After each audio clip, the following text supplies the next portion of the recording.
ஆதியாகமம் 41 முதல் 43 வரைக்கு நாம் செல்லும்போது, யோசேப்பின் நீண்ட காத்திருப்பில் கதவு திறக்கப்படுவதை நாம் இறுதியாக பார்க்கிறோம். பல வருடங்களாக அவர் எகிப்தில் இருக்கிறார். முதலில் போத்திபாரின் வீட்டில் அடிமையாக இருந்தார். பின்பு ஒரு பொய் குற்றச்சாட்டுக்குப் பிறகு ஒரு கைதியாக, பின்பு அவரை நினைவுகூருவதாக வாக்குறுதி அளித்த பாத்திரக்காரனால் மறக்கப்பட்டார். ஜோசப்பின் பார்வையில் அவரது வாழ்க்கை இடைநிறுத்தத்தில் சிக்கித் தவித்தது போல் உணர்ந்திருக்க வேண்டும். ஆனால் கடவுளின் கடிகாரம் நிற்கவில்லை. ஆதியாகமம் 41 பார்வோனுக்கு 2 குழப்பமான கனவுகள் உள்ளன. அவற்றை யாரும் விளக்க முடியாது. கடவுள் சிறைச்சாலைக்குள் சென்று யோசேப்பை வெளியே கொண்டு வரும் தருணம் அது. ஒரு நாளில் ஜோசப் மறக்கப்பட்ட கைதியிலிருந்து எகிப்தின் 2வது மிகவும் சக்தி வாய்ந்த மனிதராக செல்கிறார். வரவிருக்கும் பஞ்சத்தை நிர்வகிக்கும் பொறுப்பு கானானில் உள்ள அவரது சொந்த குடும்பம் உட்பட முழு பிராந்தியத்தையும் தொடும். ஆதியாகமம் 42 மற்றும் 43 பின்னர் கேமராவை மீண்டும் யாக்கோபின் வீட்டுக்கு மாற்றுகின்றன. பஞ்சம் கானானைத் தாக்குகிறது. யாக்கோபு தன் 10 புதல்வர்களில் 10 பேர் தானியத்தை வாங்குவதற்காக எகிப்துக்கு அனுப்புகிறார். அவர்கள் யோசேப்புக்கு முன்பாக நின்று அவரை அடையாளம் காணவில்லை. ஆனால் அவர் அவர்களை அடையாளம் கண்டுகொள்கிறார். அவரது 11 வயதிலிருந்து கனவுகள் நனவாகும் தொடங்கியுள்ளன. யோசேப்பு அவர்களைச் சோதித்து கடுமையாக பேசுகிறார். சிமியோனை வைத்திருக்கிறார். மீதமுள்ளவர்களை தானியங்களுடனும் அவர்களின் மூட்டைகளில் மறைக்கப்பட்ட ஆச்சரியத்தையும் வீட்டிற்கு அனுப்புகிறார். சகோதரர்களின் பழைய குற்ற உணர்வு விழித்தெழுகிறது. இது கடவுள் அவர்களுக்கு திருப்பிக் கொடுக்கிறாரா என்று கேட்க ஆரம்பிக்கிறார்கள். யாக்கோபு துக்கம் மற்றும் பயத்தின் ஒரு புதிய சுற்று இழுக்கப்படுகிறார். ஆதியாகமம் 43 மூலம் பஞ்சம் இன்னும் நடந்து கொண்டிருக்கிறது. அவர்கள் வாங்கிய தானியம் தீர்ந்துவிடும். யோசேப்பின் முழு சகோதரனாகிய பென்யமீனை எகிப்துக்கு அழைத்து வருவதுதான் அதிகம் சம்பாதிக்க ஒரே வழி. யாக்கோபு பயப்படுகிறான். யூதா வந்து அந்த பையனுக்கு பிணையாக தன்னை ஒப்படைக்கிறான். கடைசியில் யாக்கோபு அவர்களை போக விடுகிறார். அவர்கள் வந்தபோது யோசேப்பு அவர்களை தன் வீட்டிற்கு அழைத்து வந்து அவர்களை பிறப்பு வரிசையில் உட்கார வைத்து பென்யமீனுக்கு 5 மடங்கு பங்கை கொடுக்கிறார். இந்த மனிதர்கள் என்ன ஆனார்கள் என்பதை அவர் அமைதியாக கவனித்துக் கொண்டிருக்கிறார். ஒரு காலத்தில் அவரை விற்ற அதே சகோதரர்கள் இவர்களா, அல்லது கடவுள் அவர்களை மாற்றியிருக்கிறாரா? கோட்பாட்டளவில் இந்த அத்தியாயங்கள் கடவுள் ஒரே நேரத்தில் 2 நிலைகளில் வேலை செய்வதைக் காட்டுகின்றன. புத்திசாலித்தனமான தயாரிப்பின் மூலம் உடல் ரீதியாக உயிர்களை காப்பாற்றுதல் மற்றும் மெதுவான, கவனமாக செயல்முறை மூலம் உடைந்த குடும்பத்தை ஆன்மீக ரீதியாக குணப்படுத்துதல். நம்மைப் பொறுத்தவரை ஆதியாகமம் 41 முதல் 43 வரை கடவுளின் நேரத்தை நம்புவது, மற்றவர்களை ஆசீர்வதிக்க நமது பரிசுகளை பயன்படுத்துவது, பழைய பாவங்களை நேர்மையாக எதிர்கொள்வது மற்றும் தேவன் நம்மை மீண்டும் அறைகளுக்கு கொண்டு வர முடியும் என்று நம்புவது பற்றியது. சில நேரங்களில் நம்மை காயப்படுத்திய அதே மக்களுடன் பழிவாங்குவதற்காக மட்டுமல்ல. ஆதியாகமம் 41 ஒரு நேர முத்திரையுடன் திறக்கிறது. பாத்திரக்காரர் மீட்டெடுக்கப்பட்ட 2 முழு ஆண்டுகளுக்குப் பிறகு யோசேப்பை மறந்துவிட்டார். இன்னும் 2 ஆண்டுகள் சாதாரண சிறை நாட்கள். பின்னர் திடீரென்று பார்வோன் கனவு காண்கிறான். கனவில் 7 கொழுத்த ஆரோக்கியமான பசுக்கள் நைல் நதியில் இருந்து வெளியே வந்து ஒரு புல்வெளியில் உணவளிக்கின்றன. அவர்களுக்குப் பிறகு 7 மெல்லிய, அசிங்கமான பசுக்கள் வந்து கொழுத்த பசுக்களை சாப்பிடுகின்றன. ஆனால் அவை இன்னும் மெல்லியதாக இருக்கும். பார்வோன் கலக்கத்துடன் எழுந்து மறுபடியும் தூங்குகிறான். ஒரு தண்டில் 7 நல்ல தானிய காதுகளைப் பற்றி கனவு காண்கிறான். அதைத் தொடர்ந்து 7 மெல்லிய, வெடித்த காதுகள் நல்லவற்றை விழுங்குகின்றன. காலையில் அவரது ஆவி கலக்கமடைகிறது. அவர் மந்திரவாதிகளையும் ஞானிகளையும் அழைக்கிறார். ஆனால் யாரும் கனவுகளை விளக்க முடியாது. தேவன் அமைத்துக் கொண்டிருக்கும் தருணம் இதுதான். தலைமை பட்லர் கனவுகளைப் பற்றிய பேச்சைக் கேட்கிறார். திடீரென்று சிறையில் இருந்த யோசேப்பை நினைவுகூர்கிறார். இந்த இளம் எபிரெயர், அவர்கள் தங்கள் கனவுகளை சரியாக விளக்கினார். பார்வோன் அவசரமாக யோசேப்பை அழைத்து வருகிறான். அவர்கள் அவனை மொட்டையடித்து அவனுடைய ஆடைகளை மாற்றி நிலவறையிலிருந்து சிம்மாசன அறைக்கு அழைத்து வருகிறார்கள். பார்வோன் யோசேப்பிடம் சொப்பனங்களை விளக்க முடியும் என்று கேள்விப்பட்டதாக கூறுகிறான். யோசேப்பின் பதில் தாழ்மையாகவும் நேரடியானதாகவும் இருந்தது. அது என்னிடத்தில் இல்லை. தேவன் பார்வோனுக்கு சமாதானத்தின் பதிலை கொடுப்பார். அவர் கவனத்தை ஈர்க்கவில்லை. அவர் பார்வோனை நேராக கடவுளிடம் சுட்டிக்காட்டுகிறார். கோட்பாட்டு ரீதியாக பல வருட மறைக்கப்பட்ட தயாரிப்பை ஒன்றிணைக்க கடவுள் ஒரு கணத்தை எவ்வாறு பயன்படுத்தலாம் என்பதற்கான ஒரு படம் இது. போத்திபாரின் வீட்டிலும் சிறைச்சாலையில் யோசேப்பு இருந்த நேரம் வீணாக இருந்தது. ஆனால் அது அவருக்கு பயிற்சி அளித்தது. எப்படி சமாளிப்பது, கனவுகளை எவ்வாறு விளக்குவது, யாரும் பார்க்காதபோது எப்படி உண்மையாக இருப்பது. தாமதம் கடவுள் அவரை புறக்கணிக்கவில்லை. யோசேப்பு சுமக்குவதை துல்லியமாக தேவைப்படும் ஒரு நெருக்கடியை கடவுள் வரிசைப்படுத்தினார். யோசேப்பின் பணிவு சரியான தோரணையையும் காட்டுகிறது. வாய்ப்பு வரும்போது இறுதியாக என் பரிசு அங்கீகரிக்கப்படுகிறது என்று அவர் சொல்லவில்லை. அவர், இது கடவுளின் செயல் என்றார். நம்மை பொறுத்தவரை பார்வோனின் கனவுகள் நாம் ஒருபோதும் திட்டமிட முடியாத கதவுகளை திறக்க முடியும் என்பதை நினைவூட்டுகின்றன. ஒரு தொலைபேசி அழைப்பு வரும்போது, ஒரு முதலாளி திடீரென்று நமக்கு என்ன செய்ய வேண்டும் என்று தேவைப்படும்போது, ஒரு அண்டை வீட்டார் கடவுள் மட்டுமே பதிலளிக்க முடியும் என்று ஒரு பிரச்சினை நமக்கு வரும்போது நாம் கட்டுப்படுத்த முடியாது. எங்கள் பங்கு சிறை பருவங்களில் தயாராக இருப்பது, எங்கள் குணம் மற்றும் பரிசுகள் கூர்மையாக வைத்திருப்பது, மற்றும் தருணம் வரும்போது நாம் மக்களை கடவுளிடம் சுட்டிக்காட்டுவோம், நம்மை நோக்கி அல்ல என்று முன்கூட்டியே முடிவு செய்வது. பார்வோனின் தூக்கமில்லாத இரவை அமைத்த அதே கடவுள்தான் நமது சாதாரண நாட்களில் தெய்வீக சந்திப்புகளை அமைக்க முடியும். பார்வோன் யோசேப்பிடம் 2 சொப்பனங்களையும் பசுக்களையும் தானிய கதிகளையும் விரிவாக சொல்கிறான். யோசேப்பு அதைக் கேட்டு கடவுளுடைய உதவியுடன் கனவுகள் ஒன்றே என்று விளக்குகிறார். தேவன் பார்வோனுக்கு அவர் செய்யப் போகிறதை காண்பிக்கிறார். எகிப்து முழுவதும் 7 ஆண்டுகள் மிகுந்த மிகுதியாக இருந்தது.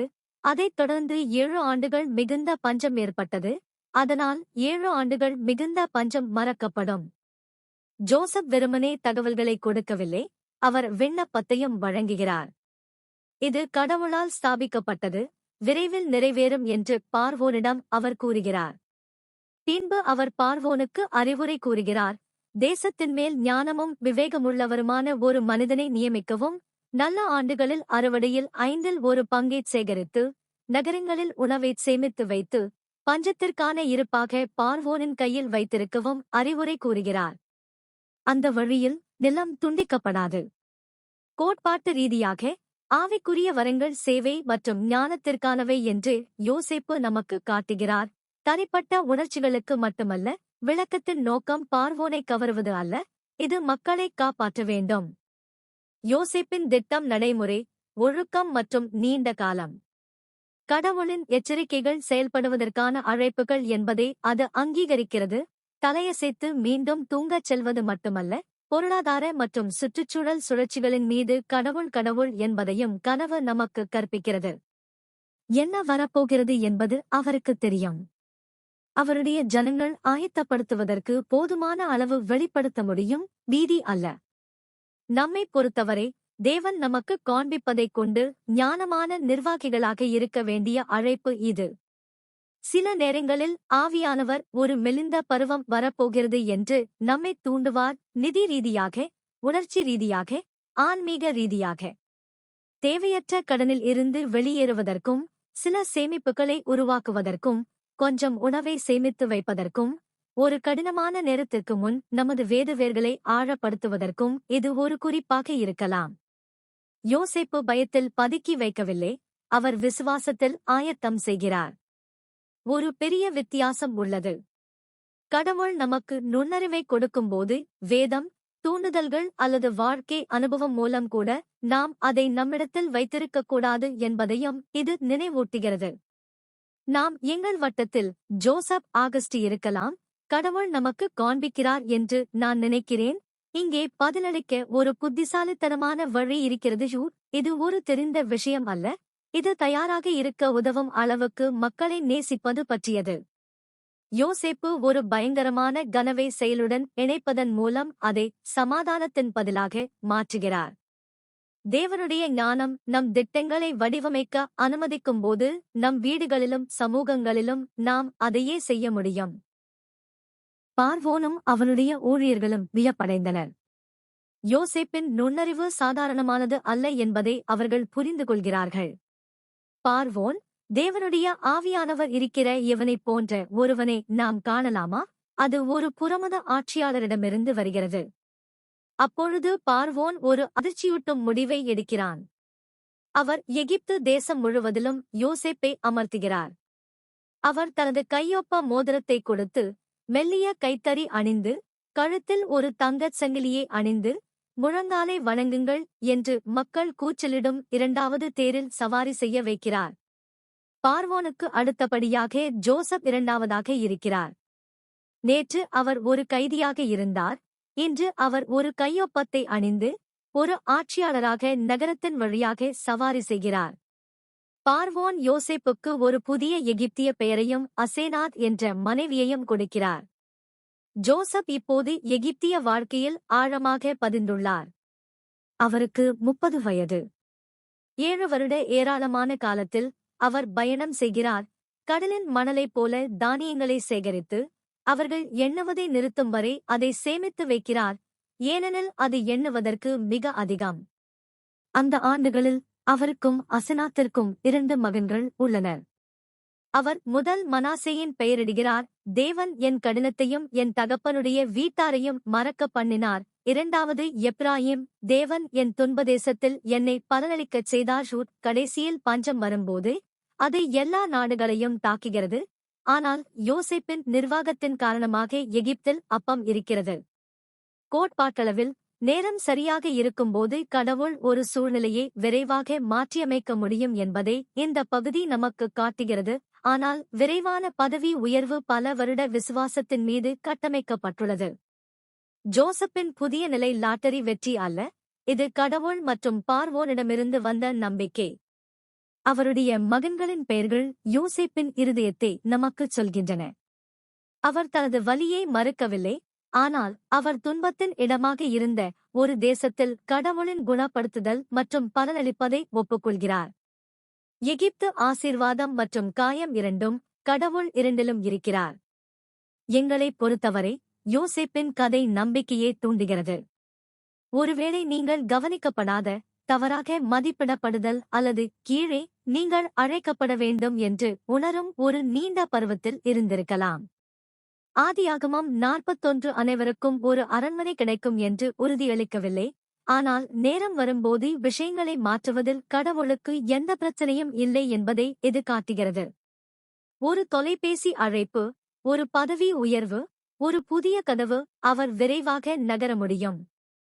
நாளை தேவன் நம்மை உயர்த்தினால் நம் நிலைக்கு என்ன கிடைக்கிறதோ அதை நம் குணம் சுமக்க முடியும் என்று வாழ்வதே நமது வேலை.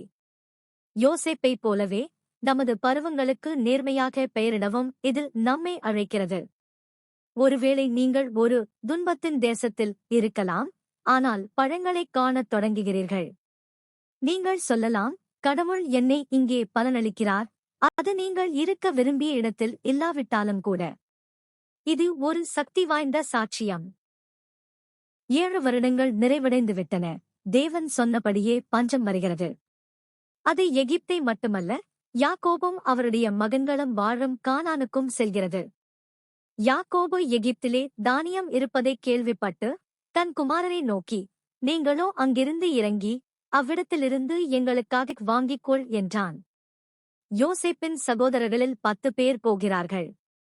யாக்கோபு பென்யமீனை வீட்டில் வைத்திருக்கிறார், தனக்கு தீங்கு நேரிடும் என்று பயந்து. பழைய காயத்தை நீங்கள் கேட்கலாம். யோசேப்பு போய்விட்டார் மற்றும் யாக்கோபு ரேகேலின் மீதமுள்ள மகனை இறுக்கமாக பற்றிக் கொள்கிறார். சகோதரர்கள் எகிப்துக்கு வந்து தானியங்களை விற்பவனான தேசத்தின் ஆளுநரான யோசேப்புக்கு முன்பாக தலைவணங்குகிறார்கள்.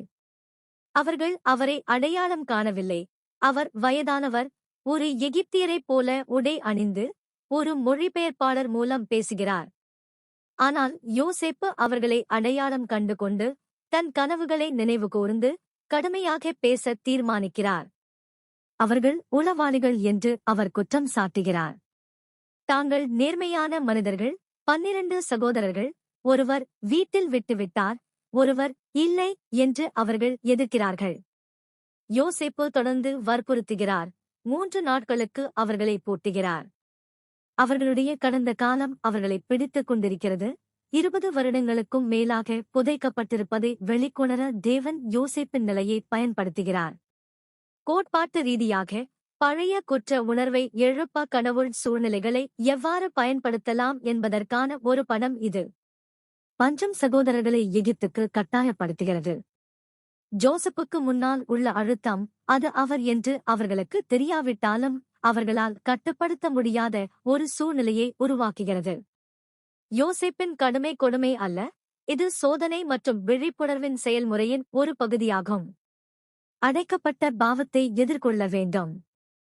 நம்மை பொறுத்தவரை நம் சரக்கரைகள் நிரம்பியிருப்பது மட்டுமல்ல, நம் இருதயங்கள் சுத்தமாக இருப்பதில் தேவன் ஆழ்ந்த அக்கறை காட்டுகிறார் என்பதை இது நமக்கு நினைவூட்டுகிறது. சில நேரங்களில் நாம் புதைக்க முயற்சித்ததை அம்பலப்படுத்தும் அழுத்தத்தை அவர் அனுமதிப்பார். ஒரு நெருக்கடி, ஒரு மோதல், அதிகாரத்தில் உள்ள ஒருவரிடமிருந்து ஒரு கடுமையான தருணம், இவை அவரது கையில் கருவிகளாக இருக்கலாம்.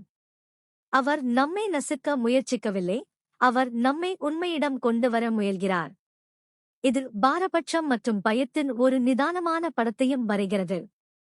பென்யமீனை அனுப்ப யாக்கோபு மறுத்திருப்பது, யோசேப்பின் மீது தீர்க்கப்படாத துக்கம் இன்னும் அவரது தீர்மானங்களை எவ்வாறு வடிவமைக்கிறது என்பதை காட்டுகிறது.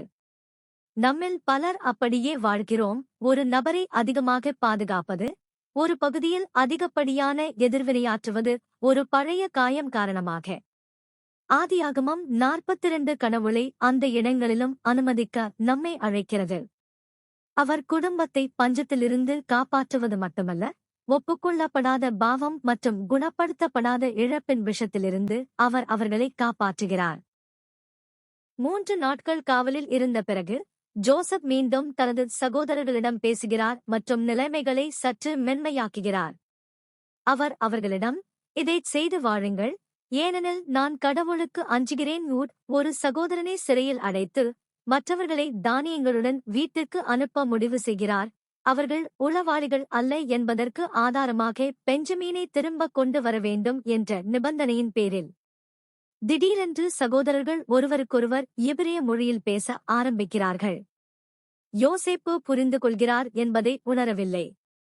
அதற்கு அவர்கள், நிச்சயமாக நாங்கள் எங்கள் சகோதரரை பற்றி குற்றவாளிகளாக இருக்கின்றோம்.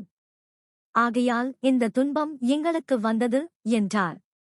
அவர்கள் தங்கள் தற்போதைய சிக்கலை நீண்ட காலத்திற்கு முன்பு ஜோசப்புக்கு செய்ததுடன் நேரடியாக இணைக்கிறார்கள். ரூபன் அவர்களுக்கு நினைவூட்டுகிறார். அவர் அப்போது அவர்களை எச்சரித்தார்.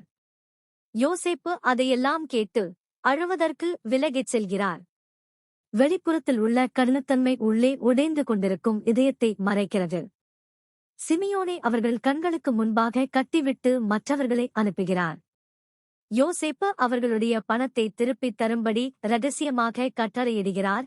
ஒவ்வொருவருடைய வெள்ளியையும் தானியத்தோடு அவரவர் சாக்கில் வைக்கிறார். வீட்டிற்குப் போகும்போது ஒரு சகோதரர் தன் கழுதைக்கு உணவளிப்பதற்காக தனது சாக்கை திறந்து பணத்தை கண்டுபிடிக்கிறார். அவர்களுடைய இருதயங்கள் அவர்களை தோல்வியடையச் செய்கின்றன. அவர்கள் பரிசுகளை மகிழ்ச்சியடைவதற்குப் பதிலாக, தேவன் நமக்குச் செய்தது என்ன என்று கேட்கிறார்கள். மெர்சி மற்றொரு அமைப்பைப் போல உணர்கிறது. கோட்பாட்டளவில் கதையின் இந்த பகுதி கடவுளின் நடவடிக்கைகளில் நீதி மற்றும் இரக்கத்தின் கலவையை காட்டுகிறது. யோசேப்பின் சோதனை உண்மையானது. சிமியோன் சிறையில் விடப்படுகிறார். பெஞ்சமினை அழைத்து வர வேண்டும். ஆனால் இரக்கமும் இருக்கிறது. பஞ்சத்தின் காலத்தில் தானியம், பணம் அமைதியாக திரும்பியது. தேவன் அவர்களை எதிர்த்து போராடுகிறார், ஆதரிக்கிறார். குற்ற உணர்ச்சி கடவுளைப் பற்றிய நம்முடைய கண்ணோட்டத்தை எப்படி சிதைக்கிறது என்பதைப் பற்றி அவர்களுடைய எதிர்வினை நமக்கு நிறைய சொல்கிறது. நாம் அறிக்கையிடப்படாத பாவத்தின் கீழ் வாழும்போது ஆசீர்வாதங்கள் கூட ஆபத்தானவை. கடவுள் நம்மை சிக்க வைக்கிறார் என்று நாங்கள் கருதுகிறோம். எங்களைப் பொறுத்தவரை இது ஒரு கண்ணாடி. நல்ல காரியங்கள் நடக்கும்போது, தேவன் இப்போது எனக்கு என்ன செய்கிறார் என்று நாம் இயல்பாகவே சொல்கிறோமா? அது நாம் உண்மையில் அவரது மன்னிப்பை பெறவில்லை அல்லது நமது கடந்த காலத்தை நேர்மையாக எதிர்கொள்ளவில்லை ஒரு அடையாளமாக இருக்கலாம். ஆதியாகமம் 42 கடவுளின் நம்பிக்கையும் அவருடைய தயவும் ஒன்றாக வர முடியும் என்று நம்ப நம்மை அழைக்கிறது. அவர் நம்மை திரும்பி பார்த்து, நாங்கள் தவறு செய்தோம் என்று சொல்ல கட்டாயப்படுத்தும் சூழ்நிலைகளில் நம்மை வைக்க முடியும். அதே நேரத்தில் முன்னோக்கி பயணத்தில் உயிர் வாழ நமக்கு தேவையானதை அமைதியாக வழங்க முடியும். கேள்வி என்னவென்றால், அந்த கலவையானது பீதிக்கு பதிலாக மனந்திரும்புதலுக்கு நம்மை இட்டுச் செல்ல அனுமதிக்குமா என்பதுதான். சகோதரர்கள் வீட்டிற்கு வந்து யாக்கோபிடம் எல்லாவற்றையும் சொல்கிறார்கள். எகிப்தில் கடுமையான ஆட்சியாளர் உளவு பார்த்ததாக குற்றம் சாட்டப்பட்டது. சிமியோன் பின்னால் விடப்படுகிறார். அடுத்த முறை பென்யமீனை அழைத்து வர வேண்டும் என்ற கோரிக்கை. அவர்கள் தங்கள் சாக்குகளை காலி செய்யும்போது ஒரு மனிதனுடையது மட்டுமல்ல, தங்கள் பணம் அனைத்தும் திருப்பித் தரப்பட்டிருப்பதை கண்டுபிடிக்கிறார்கள். யாக்கோபும் அவன் மகன்களும் பயப்படுகிறார்கள். யாக்கோபு சத்தமிட்டு, நீங்கள் என் பிள்ளைகளை என்னை இழந்துவிட்டீர்கள். யோசேப்பும் இல்லை, சிமியோனும் இல்லை. நீங்கள் பென்யமீனை எடுத்துக் கொள்வீர்கள். இவைகளெல்லாம் எனக்கு விரோதியாயிருக்கிறது என்று சொல்கிறார். அவரது பார்வையில் உலகம் இழப்பின் மீது இழப்பை குவிக்கிறது. ரூபன் அதிர்ச்சியூட்டும் ஒரு சலுகையால் அதை சரிசெய்ய முயற்சி செய்கிறார். நான் அவனை உன்னிடம் கொண்டு வரவில்லை என்றால் என் 2 குமாரரையும் கொன்று போடுங்கள். அவனை என் கையில் ஒப்புக் கொடுங்கள். நான் அவனை மறுபடியும் உன்னிடத்தில் கொண்டு வருவேன். இது வியத்தகுதான், ஆனால் அது உண்மையில் உதவியாக இல்லை. 2 பேரன்களைக் கொல்வது யாக்கோபின் இதயத்தை குணப்படுத்தாது. யாக்கோபு மறுக்கிறார். அவர் பென்யமீனை அனுப்ப மாட்டார். சிமியோன் சிறையில் இருக்கிறார். குடும்பம் பயம் மற்றும் தீர்க்கப்படாத துயரத்தால் உறைந்துள்ளது. பஞ்சம் தொடர்கிறது, ஆனால் அவர்கள் நகரவில்லை. கோட்பாட்டு ரீதியாக பயமும் துக்கமும் நாம் அனுமதித்தால் கீழ்ப்படுதலை எவ்வாறு முடக்கிவிடும் என்பதை இந்த தருணம் காட்டுகிறது. அவர்களுக்கு தானியம் தேவை என்று யாக்கோபு அறிவார். எகிப்திய ஆட்சியாளருக்கு என்ன தேவை என்பதை அவர் கேள்விப்பட்டிருக்கிறார். ஆனால் அவரது இதயம் ஆபத்தை சமாளிக்க முடியாது. அவர் பெஞ்சமினுடன் மிகவும் இறுக்கமாக ஒட்டிக்கொள்கிறார். அவர் சிமியோனை கட்டுப்பட்டு தனது முழு குடும்பத்தின் உயிர் வாழ்வையும் பணயம் வைக்க தயாராக இருக்கிறார். எல்லாம் அவருக்கு எதிராக இருப்பதைப் போல அவர் செயல்படுகிறார். உண்மையில் கடவுள் எகிப்தில் ஜோசப் மூலம் அமைதியாக அவருக்காக வேலை செய்கிறார். எங்களைப் பொறுத்தவரை யாக்கோபின் வாக்கியத்தில் வாழ்வது எளிது. இவை அனைத்தும் எனக்கு எதிரானவை. வாழ்க்கை பல இழப்புகளுடன் நம்மை தாக்கும்போது ஒவ்வொரு புதிய கோரிக்கையையும் ஒரு பெரிய மீட்பு திட்டத்தின் ஒரு பகுதியாக அல்ல, ஒரு தாக்குதலாக படிக்கத் தொடங்குகிறோம். கடவுள் கேட்கும் அடுத்த படியை எடுக்க நாம் மறுக்கலாம், ஏனென்றால் அது அதிகமாக உணர்கிறது. ஆதியாகமம் 42 அந்த பதற்றத்தை நேர்மையாக வைத்திருக்கிறது. அது யாக்கோபை திட்டுவதில்லை. ஆழமாக காயமடைந்து மீண்டும் நம்ப போராடும் ஒரு உண்மையான தந்தையை இது நமக்கு காட்டுகிறது. ஆனால் யாக்கோபு பயந்ததால் பஞ்சம் நிற்காது. வாழ்க்கை தொடர்கிறது. இறுதியில் அவர் மீண்டும் தேர்வை எதிர்கொள்ள வேண்டும். பெரும்பாலும் கடவுள் நம்முடன் இப்படித்தான் செயல்படுகிறார். அவர் எப்போதும் நம்மை உடனடியாக தள்ளுவதில்லை. சில நேரங்களில் அவர் சூழ்நிலைகள் மெதுவாக நம்மை அசையாமல் நிற்க ஒரு விருப்பம் இல்லாத நிலைக்கு கொண்டு வர அனுமதிக்கிறார். அந்த தருணம் வரும்போது கேள்வி இருக்கும், நாம் மீதமுள்ளதை நாம் ஒட்டிக்கொள்கிறோமா, அல்லது கடவுள் அழைக்கிறார் என்பதால் நாம் போகும் அபாயம் இருக்கிறதா? ஆதியாகமம் 43 யதார்த்தத்துடன் திறக்கிறது. நாட்டில் பஞ்சம் இன்னும் போல் உள்ளது. எகிப்திலிருந்து தானியம் போய்விட்டது. யாக்கோபு தன் மகன்களை திரும்பி போய் கொஞ்சம் உணவு வாங்கும்படி சொல்கிறார். யூதா தெளிவாக பேசுகிறார். பென்யமீன் போகாவிட்டால் அவர்கள் போக மாட்டார்கள், ஏனெனில் அந்த மனுஷன் அவர்களை எச்சரித்தபடியால், உங்கள் சகோதரன் உங்களுடனே கூட இருந்தாலொழிய நீங்கள் என் முகத்தைக் காண மாட்டீர்கள். யாக்கோபு விரக்தியுடன் எதிர்வினையாற்றுகிறார். பென்யமீனை பற்றி கூட குறிப்பிட்டதற்காக அவர்களை குற்றம் சாட்டுகிறார். ஆட்சியாளர் அவரை பார்க்கக் கோருவார் என்பதை அறிய தங்களுக்கு எந்த வழியும் இல்லை என்று சகோதரர்கள் விளக்குகிறார்கள். விவாதம் என்றென்றும் வட்டங்களில் செல்லலாம். அப்பொழுது யூதா ஒரு முக்கியமான காரியத்தைச் செய்கிறார். அவன் தன் தந்தையிடம், இளைஞனை என்னுடன் அனுப்பு. நான் அவருக்கு உத்தரவாதமாக இருப்பேன், என் கையால் நீ அவனைத் தேடுவாய். பென்யமீனை திரும்பக் கொண்டு வரவில்லை என்றால் அவர் என்றென்றும் குற்றம் சுமக்க நேரிடும் என்று அவர் வாக்குறுதி அளிக்கிறார். இது ரூபன் தன் சொந்த மகன்களைக் கொல்வது பற்றி காட்டுத்தனமாக முன்வந்ததைப் போல இல்லை. இது யூதா தனது சொந்த வாழ்க்கையையும் எதிர்காலத்தையும் பணயம் வைக்கிறது. ஆதியாகமம் 37 அவர் திரும்பாத வகையில் அவர் பொறுப்பில் அடியெடுத்து வைக்கிறார். அவர் ஜோசப்பை விற்க பரிந்துரைத்தபோது தாமர் சம்பவத்திற்குப் பிறகும் அவரது தந்தை துக்கப்படுவதைப் பார்த்த பல ஆண்டுகளுக்குப் பிறகும் அவரில் ஏதோ மாற்றம் ஏற்பட்டுள்ளது. யாக்கோபு இறுதியாக இணங்குகிறார். நிலத்தின் மிகச் சிறந்த விளைபொருட்களை அந்த மனிதனுக்கு பரிசாக எடுத்துக் கொள்ளும்படியும் திருப்பித் தரப்பட்டதை ஈடுகட்ட இரட்டிப்பு பணத்தை எடுத்துக் கொள்ளும்படியும் பென்யமினுக்கும் அவர் சொல்கிறார். அவர் ஒரு எளிய வேதனையான ஜெபத்துடன் முடிக்கிறார். சர்வவல்லமையுள்ள தேவன் உங்கள் மற்ற சகோதரனையும் பென்யமீனையும் அனுப்பும்படி அந்த மனிதனுக்கு முன்பாக உங்களுக்கு இரக்கம் காட்டுவார். நான் துயரமடைந்தால் நான் துயரத்தில் இருக்கிறேன். இதில் சரணடைதல். அவர் நம்பிக்கை இல்லை, ஆனால் அவர் எப்படியும் விசுவாசத்தில் நகர்கிறார். கோட்பாட்டு ரீதியாக இந்த பத்தி யூதாவில் உண்மையான தலைமை மற்றும் மாற்றீட்டின் தொடக்கத்தைக் காட்டுகிறது. இயேசு பின்னர் வரும் அதே கோத்திரம். யூதா பென்யமீனுக்கு பிணையாக தன்னை ஒப்படைப்பது கிறிஸ்துவின் ஒரு சிறிய நிழலைப் போன்றது. தன்னை நமக்கு உத்தரவாதமாக அர்ப்பணிக்கிறார். ஒரு காலத்தில் பயங்கரமான தீர்மானங்களைச் செய்த மக்களிடத்தில் கடவுளால் உண்மையான மாற்றத்தை வளர்க்க முடியும் என்பதையும் இது காட்டுகிறது. எங்களைப் பொறுத்தவரை ஆதியாகமம் 43 நாம் ஒருமுறை பின்வாங்கிய இடத்தில் முன்னேற சவால் விடுகிறது. ஆதியாகமம் 37 யூதாவைப் போல நாம் இருந்த ஒரு சூழ்நிலை இருக்கலாம். சுய பாதுகாப்பு விஷயங்களை எளிதாக வைத்திருக்க வேறொருவரை தியாகம் செய்ய தயாராக இருக்கிறோம். ஆதியாகமம் 43 யூதாவாக இருக்க தேவன் இப்போது நம்மை அழைக்கிறார். இடைவெளியில் நிற்க தயாராக இருக்கிறார். என்னை பொறுப்பேற்க வேண்டும். இதை நான் எடுத்துச் செல்வேன். யாக்கோபை போலவே எளிய நேர்மையான ஜெபங்களை ஜெபிக்கவும் பின்னர் முன்னோக்கி செல்லவும் இது நம்மை அழைக்கிறது. நான் துயரமடைந்தால் நான் துயரமடைகிறேன். உங்கள் இருதயம் இன்னும் நடுங்கும்போது விசுவாசம் சில நேரங்களில் நடப்பது போல் தெரிகிறது. சகோதரர்கள் பென்யமீனுடன் எகிப்துக்கு வந்தபோது யோசேப்பு அவர்களைப் பார்த்து அவர்களை தன் வீட்டுக்கு அழைத்து வந்து உணவு தயார் செய்யும்படி பணிப்பெண்ணிடம் சொல்கிறார்.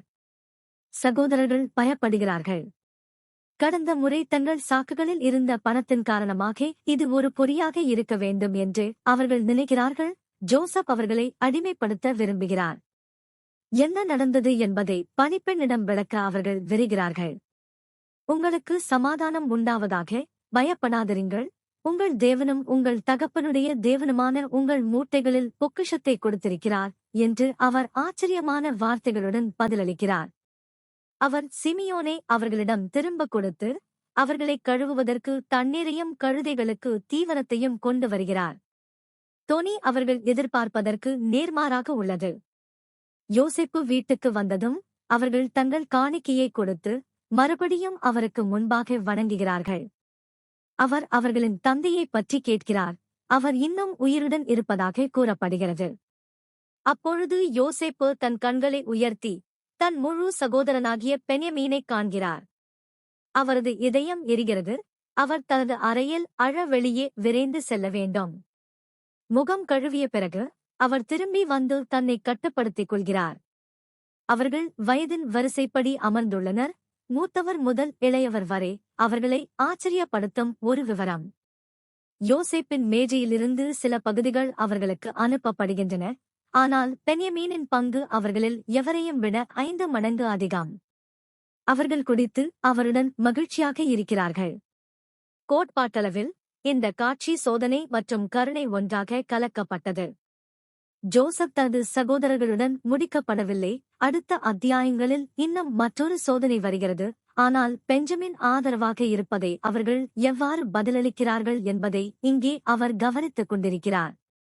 பல வருடங்களுக்கு முன்பு அவர்கள் ஒரு அன்பான சகோதரரை மிகவும் வெறுத்தனர். அவரை வெற்றனர். இப்போது பெஞ்சமின் விசேஷ மரியாதை பெறுகிறார்.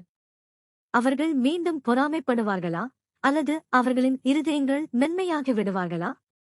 மன்னிப்பும் குணப்படுத்துவதும் ஒரு செயல்முறை என்பதை யோசேப்பின் கண்ணீர் நமக்கு காட்டுகிறது. அவர் விளையாட்டுகளை விளையாடும் குளிர் நீதிபதி அல்ல. அவர் தனது குடும்பத்தின் வருகையை கையாள்வதில் கடவுளுக்கு கீழ்ப்படிய முயற்சிக்கும் ஒரு காயமடைந்த மனிதர். நம்மைப் பொறுத்தவரை எகிப்தில் இந்த விருந்து வேறொருவருக்கு 5 மடங்கு பாகம் கிடைக்கும்போது நாம் எப்படி பதிலளிக்கிறோம் என்று கேட்கிறது. ஒரு சகோதரர் அல்லது சகோதரிக்கு தயவு காட்டப்படும்போது, அதிக வாய்ப்புகள், அதிக கவனம், அதிக ஆசீர்வாதம் காட்டப்படும்போது அதை வெறுப்பவர்களாக நாம் இன்னும் இருக்கிறோமா? அல்லது நாம் இன்னும் வடுக்களை சுமந்து கொண்டிருந்தாலும் கூட மகிழ்ச்சியடைப்பவர்களுடன் மகிழ்ச்சியடைய முடியும் என்பதால் கடவுள் நம் பொறாமையைச் சமாளிக்க அனுமதித்திருக்கிறோமா? சில நேரங்களில் கடவுளின் தயவு முதலில் நம்மை பயமுறுத்தும் வழிகளில் வருகிறது என்பதையும் இது நமக்கு நினைவூட்டுகிறது. சகோதரர்கள் சங்கிலிகளை எதிர்பார்த்து ஒரு விருந்தை கண்டுபிடிக்கிறார்கள். நம் வாழ்க்கையில் நாம் தண்டனைக்கு தயாராக இருக்கலாம், அதற்கு பதிலாக நமக்கு சங்கடத்தை ஏற்படுத்தும் கருணையை அனுபவிக்கலாம், ஏனென்றால் நாம் அதற்கு தகுதியற்றவர்கள் அல்ல என்று நமக்குத் தெரியும். அது ஒரு பொறி அல்ல, கடினமான இதயங்களை உருகுவதற்கான கடவுளின் வழி இது. ஆதியாகமம் 41 முதல் 43 வரை நாம் திரும்பிப் பார்க்கும்போது கடவுளின் நேரம், மனித தேர்வுகள் மற்றும் மெதுவான இருதய மாற்றத்தின் அற்புதமான நெசவு ஆகியவற்றைக் காண்கிறோம். அதிகாரம் 41 இல் கடவுள் யோசேப்பை சிறையிலிருந்து அரண்மனைக்கு ஒரே நாளில் தூக்குகிறார், ஆனால் பல வருட தயாரிப்புக்குப் பிறகுதான். அவர் பார்வோனுக்கு கனவுகளை கொடுக்கிறார், அவற்றை விளக்குவதற்கு யோசேப்பின் பரிசை பயன்படுத்துகிறார், மேலும் புத்திசாலித்தனமான திட்டமிடல் மூலம் எண்ணற்ற உயிர்களை காப்பாற்ற யோசேப்பை நிலைநிறுத்துகிறார். யோசேப்பு தன் மகன்களுக்கு மனாசே மற்றும் எப்ராயிம் என்று பெயரிடுகிறார். கடவுள் நம் இருவரையும் நம் வேதனையில் சிலவற்றை மறந்து நம்மை காயப்படுத்திய அதே இடத்திலேயே பலனளிக்க முடியும் என்று சாட்சியளிக்கிறார். அதிகாரங்கள் 42 மற்றும் 43 இல் பஞ்சம் யாக்கோபின் மகன்களை யோசேப்பின் உலகத்திற்கு தள்ளுகிறது. பழைய குற்ற உணர்வு விழித்துக் கொள்கிறது. அவர்கள் தங்கள் கஷ்டத்தில் கடவுளின் கரத்தை பார்க்க ஆரம்பிக்கிறார்கள். இப்போது சக்தி வாய்ந்த யோசேப்பு தன்னை வெளிப்படுத்த அவசரப்படுவதில்லை. அவர் அவர்களை சோதிக்கிறார், அவர்களுடன் விளையாடுவதற்கு அல்ல, ஆனால் அவர்கள் இன்னும் தங்கள் சகோதரனை வெற்ற அதே மனிதர்களா அல்லது ஆண்டுகள் மற்றும் கடவுளின் அழுத்தம் அவர்களை மாற்றியிருக்கிறார்களா என்று பார்க்க. யோசேப்பை விற்க யோசித்த யூதா இப்போது பென்யமீனின் பாதுகாப்புக்கு உத்தரவாதம் அளிக்க தன் உயிரை கொடுக்கிறார். இவைகளெல்லாம் எனக்கு விரோதியானவை என்று ஒருமுறை சொன்ன யாக்கோபு இறுதியாக தனது பிடியை விடுவித்து இரக்கத்திற்காக ஜெபிக்கிறார். கோட்பாட்டு ரீதியாக இந்த அத்தியாயங்கள் கடவுள் நேரம் மற்றும் மாற்றத்தின் மாஸ்டர் என்பதை நமக்கு கற்பிக்கின்றன. எப்போது கதவை திறக்க வேண்டும், எப்போது சிறையில் சிறிது நேரம் உட்கார அனுமதிக்க வேண்டும், நம் தன்னம்பிக்கையை உடைக்கும் பஞ்சத்தை எப்போது அனுப்ப வேண்டும், பழைய காயங்களை குணப்படுத்தும் மறு இணைவுகளை எப்போது அமைக்க வேண்டும் என்பது அவருக்குத் தெரியும். அவர் தானியம் கொண்ட தேசங்களைப் பற்றியும் சகோதரர்கள் உண்மையைச் சொல்ல கற்றுக்கொள்வதைப் பற்றியும் அக்கறை காட்டுகிறார். நமது நவீன நடைப்பயணத்திற்காக ஆதியாகமம் 41 முதல் 43 வரை நம்மை அழைக்கிறது. கடவுளின் தாமதங்களை நம்புங்கள். நீங்கள் யோசேப்பைப் போல நீண்ட காத்திருப்பில் இருந்தால் கடவுள் மறந்துவிட்டார் என்று அர்த்தமல்ல. நீங்கள் இன்னும் பார்க்க முடியாத ஒரு பார்வோன் தருணத்தை அவர் தயார் செய்து கொண்டிருக்கலாம். உங்கள் பரிசுகளை சேவை செய்ய பயன்படுத்துங்கள், பிரகாசிக்க அல்ல. கதவுகள் திறக்கும்போது மக்களை கடவுளிடம் சுட்டிக்காட்டி மற்றவர்களை ஆசீர்வதிக்கும் நடைமுறை ஞானத்தை வழங்குங்கள். கடவுள் பழைய குற்றத்தை வெளிப்படுத்தட்டும். சூழ்நிலைகள் அழுத்தும்போது நாங்கள் உண்மையிலேயே குற்றவாளிகள் என்று நீங்கள் உணரும்போது ஓட வேண்டாம். அந்த நம்பிக்கை உங்களை ஒப்புதல் வாக்குமூலம் மற்றும் மாற்றத்திற்கு இட்டுச் செல்லட்டும். யூதாவிலிருந்து யூதாவுக்கு வளருங்கள். சுயநல குறுக்கு வழிகளிலிருந்து ஆதியாகமம் 37 போன்றவை, தியாகப் பொறுப்புக்கு ஆதியாகமம் 43 போன்றவை செல்லுங்கள். மற்றவர்களுக்காக உங்களை அர்ப்பணித்துக் கொள்ளுங்கள். மற்றவர்களின் தயவை நன்றாக கையாளுங்கள். பென்யமீனுக்கு 5 மடங்கு பங்கு கிடைக்கும்போது ஆசீர்வதிப்பதை தேர்ந்தெடுங்கள், பிச்சை எடுக்கக்கூடாது. எல்லாவற்றிற்கும் மேலாக யோசேப்பின் கதை இயேசுவை நோக்கி நம்மை சுட்டிக்காட்டுகிறது என்பதை நினைவில் கொள்ளுங்கள். அவர் தனது சகோதரர்களால் நிராகரிக்கப்பட்டார், விற்கப்பட்டார் மற்றும் தாழ்த்தப்பட்டார், பின்னர் அவருக்கு எதிராக பாவம் செய்த அதே மக்களை இரட்சிக்க உயர்த்தப்பட்டார். இந்த அத்தியாயங்களை நாங்கள் படிக்கும்போது, நாங்கள் ஜோசப் மற்றும் யூதாவை பற்றி மட்டும் கற்றுக்கொள்ளவில்லை, தேவன் இன்னும் அடுத்த அதிகாரத்தை எழுதுகிறார் என்று நம்பி, நமது சொந்த சிறைச்சாலைகள், அரண்மனைகள் மற்றும் குடும்ப குழப்பங்களில் இரட்சகரை பின்பற்றுவது எப்படி என்பதை நாம் கற்றுக்கொள்கிறோம்.